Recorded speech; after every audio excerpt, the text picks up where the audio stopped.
शिवाय आपल्या सगळ्यांचे आपण सगळ्यांनी बघितलेले सुद्धा त्यांचाही संघर्ष कमी नाही असे आपले अण्णासाहेब जोगळे पाटील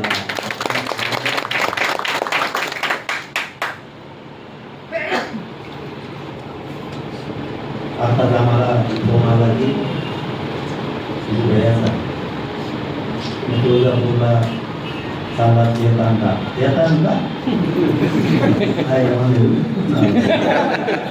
आणि तिथून चाललं ना मला रोग आला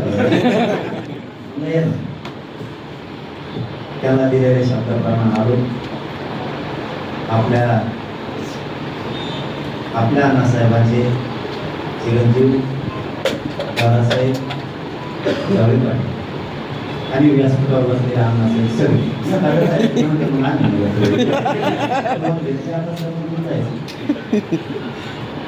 मी फक्त मोलाचा एकच गोष्ट सांगायला प्रत्येकानं अण्णासाहेब डोळ्यासमोर अण्णासाहेबांचा किती संघर्ष होता त्या काळात अण्णासाहेबांनी कशी झुंज दिली आणि त्यातून तुम्ही आम्ही सगळं राज्य बनलो. अण्णासाहेब डोळ्याकडून फक्त जाऊ दे तुम्ही कुठं राहावा कुठं नाही राहावा यापेक्षा ज्या माणसानं या समाजासाठी बलिदान दिलं त्या अण्णासाहेबांच्या या लेकराला दिसून आलं. येतील जातील सुख येईल जाईल पैसे येतील जातील त्या माणसाच्या त्यागाला डाग तुम्ही लागू देऊ. हे कुटुंब कधीच उघडं पडून देऊ नका. स्वार्थ आणि स्वार्थाशिवाय या दुनियेत माणसं पाऊल उचलतच नाही. जिथं स्वार्थ नाही तिथं कोणी थांबत. पण आपण एक नवीन योग करावा. स्वार्थाच्या पलीकडे सुद्धा एक शक्ती आहे आणि ते विचार अण्णासाहेबांपासूनचे ते तुम्ही सोडू नका. तुम्हाला कधीच काही कमी पडत कधीच पडणार पण. लोक काही खूप स्वार्थी झाले. माझंच उदाहरण घ्या. माझ्यापाशी खायला मिळत नाही दुसऱ्या दिवशी सकाळीच मला सोडून जाऊ लगेच फ्रेश. आता त्याला खायला देतोय माय मराठ्याचं वाटतो नाही देतो त्याला खाऊन तर ते चालू कारण थोडा आरक्षण चांगलं आहे लढाई चांगली आज म्हणतो दोन्ही चांगलं हे काय आहे ही रिअल परिस्थिती. मराठा समाजाला स्वार्थाच्या पलीकडे जाण्याची खूप आवश्यकता. 60-70 वर्षापेक्षाही जास्त आपण माघारी बसाल. पण आपल्याला जर पुढे न्यायचं आहे तर आपल्या डोक्यात असणारा स्वार्थ आपल्याला सोडणं नाही गरजेचं. विजूभाईंनी सांगितलेल्या मागण्या मी सुद्धा लावतो त्यात काय अडचण. इथं गाडीत बसलं की सांगतो त्यांच्याशी फोनवर चर्चा करून तेव्हा काय विषय येऊन मी सांगतो. त्या मंत्र्याचं मग काही घडत नाही आणि नाही बरं आता मित्र कशाला ठेवू मित्र करू काय करतो असं लग्न करायचं म्हणून मित्र कशासाठी. म्हणून ते मी गाडीत बसलो तुमचा विषय 100% सांगतो. विजूभाई त्यांचा कोणपणी काय काय विषय झाले आणि मी ते राहून होतो त्यात काही कसली अडचण माझ्याकडे. परंतु समाजाच्या हितासाठी अण्णासाहेबाचा मुलगा जर बाहेर येतो तुम्ही मात्र सगळ्यांनी साथ द्यायला पाहिजे. मी सुद्धा द्या. आपली चळवळ संघटना याकडा विषय समाज टिकवायचा असेल तर आपल्याला सगळ्याला एका ताकदीला राहावं लागतं. वेगळं वेगळं राहिलं तर समाजाला नाही मिळणार. महात्वाला नाही तुमचा नाही. समाज वाऱ्यावर सोडायचा का नाही याला जबाबदार आपण असतो. आपण जर फूट करून घेतली तर समाज वाऱ्यावर आपण जर एक जीवाने एकाच्या पाठीशी राहिलो किंवा एका चळवळीच्या पाठीशी राहिलो तर समाज मोठा होतो. आपण नाही. आपल्याला व्हायचं असेल तर आपल्याला वेगळ्या वाटा पडतात आणि त्याच्यातून समाजाची प्रचंड मोठी आहे. मी इथं बाकीचे विषय बोलणारच नाही. तुझं भयांसोबत रात्रंदिवस आहे, त्याची काळजी करू नका.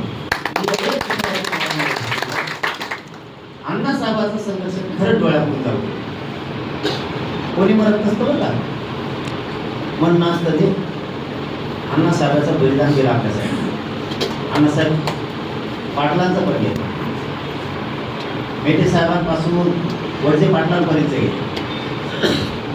अण्णासाहेबांनी या समाजासाठी खूप शत्रुत्व अनुभवले, खूप शत्रुत्व. तुम्ही आम्ही विसरतो कुठं माहितीये का, समाजाची खोडी ती आज पडा. जो माणूस हयात नाहीये ना, किंवा हयात हे पण प्रत्यक्ष उपस्थित नाहीये, त्यावेळेस समाज आणि समाजातले पोरं काय म्हणते, त्यांचा माझा फोनच नाही झाला म्हणून आम्हाला ते जी गोष्ट करायची होती ती केली नाही. किंवा एखादा माणूस जर हयात नसेल तर म्हणजे आता माणूसच हयात नाही, मग आपण विखून जाणार. ही खोड फक्त समाजाने बंद करा. कारण त्यांनी जे स्वप्न बघितलं असतं ना, तुमच्या अशा वागण्यामुळं ते धुळीस केलं. माणूस असो अथवा नसो, समाजाने वेळ प्रसंगी आलेल्या संकटाला खंबीर साथ द्यायची, त्या अण्णासाहेबांच्या विचारात. नेमके विचार कोणते टिकवतोय मला, आपण जे म्हणतो आपल्याला अण्णासाहेबांचे विचार पुढे न्यायचे ते टिकवायचे कसे. तुमच्या मनामनात तुम्हाला ती गोष्ट ठेवावं लागणार आहे. माणूस नाही येत तरी आपण हे पुढे चाललोय, रडत नाही बसायचं. मी एखाद्याच्या संकटात मदतीला नाही आलो म्हणून तुम्हाला जे पुढे काय करायचं ते थांबवायचं नाही. तरी समाज मोडतो. त्याचा अर्थ असा होतो आपण दुसऱ्यावरती अवलंबून आहे. आता अण्णासाहेब समजा हयात नाही, आपल्यासाठी संघर्ष केला, सगळे राख रांगोळी करून घेतली, तुम्ही म्हणणार आता ते नाहीये. गडी विसरली की तुम्ही त्या पावलावर पाऊल ठेवून चालायचं बघा. आणि छावामध्ये फूट पडण्यापेक्षा सगळ्यांना संधी द्या. नसेल होत तरी पण मी म्हणतो म्हणून कुटुंब सगळं यातला विचारानं राहा आणि लढाई पुढे लढा एकदा म्हणून बघा. पुढे मग ज्याचे त्याचे विचार त्याच्या त्याला नाग राहतो, कुणाचाच विलाज नाही. किमान त्या माणसानं लय खस्ता खाल्ल्या, दगड खाल्ले, केशे झाल्या, लांब लांब रानाने झोपले, फरार राहिले. कोणासाठी? आपल्यासाठी. आपण फरार पुढे राहिलो. आता नेत्याच्या माग पागल तुमच्या, हे खोटं आहे का? आणि मग त्या माणसानं रक्त कशासाठी आटलं? समाज मोठा व्हावा, तुम्ही मोठे व्हावा म्हणून. आणि आता ते नसतात. पाश्चात काय करायला आपण सगळं सोडून दिलं आणि कुटुंब जे वाऱ्यावर पडलं त्याचं काय? आता बघा हानी कुठं होती. प्रत्येक माणूस काम करताना हे समाज माझ्या पाठीशी, माझ्या कुटुंबाच्या पाठीशी, समाजाच्या पाठीशी समाजच राहील म्हणून ताकदीनं लढतो.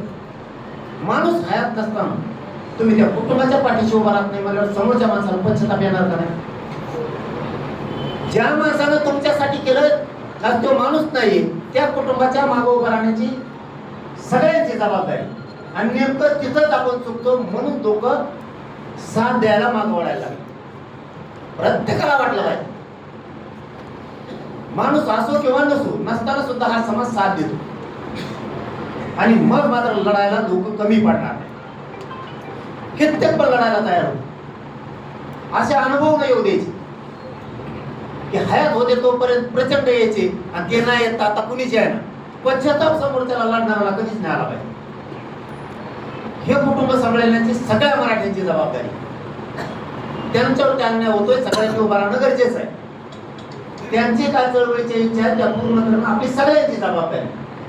मग मात्र अण्णासाहेबांचे विचार कधीच मिळू शकत नाही. त्या माणसाला एकदा फक्त त्यांनी जे 7-8-10 वर्षे किती वर्षे केले कार्य, 14 वर्षे, त्याचा त्यांचा कार्यकाळ एका डोळ्यापुढे आणा, काहीच करू नका, तुम्ही आयुष्यात फुटणार. लोक म्हणतात फक्त पायाला भिंगरी लावून पळणं. पायाला भिंगरी लावून काय पळणं असतं ना, त्याचं जिवंत उदाहरण म्हणजे अण्णासाहेब तळेकर. बायको कुठं आहे का मेहना कुठं आहे, रात दिवस लोकांच्या मध्ये, रात दिवस. ते आप्पासाहेब सुद्धा आम्हाला विषय या गोष्टी सांगते, हे सत्याची. आता तरी किमान त्यांचे स्वप्न पूर्ण करण्यासाठी तुम्ही लढा. आता पोरग मी मैदानात उतरायला लागले. आपणही सगळ्यांनी त्यांच्या हाताला ओढ दिली पाहिजे, कारण त्यांचा तेवढा संघर्ष आहे, तितका वेळ त्यांनी दिला. माझं खरंच सांगणं आहे तुम्हाला पुन्हा एकदा शेवटचं, परिवार एकत्र असावा. एकदा प्रयत्न करा, चांगली गोष्ट एकत्र राहिला तर, नाही राहिला तर ते समाजाला दिसून तरी येईल. एकदम सोपं आहे. कारण आपल्याला जर अण्णासाहेब बघायचे असतील तर अण्णासाहेबांनी एक केले, दोन नाही कधी होऊ दे.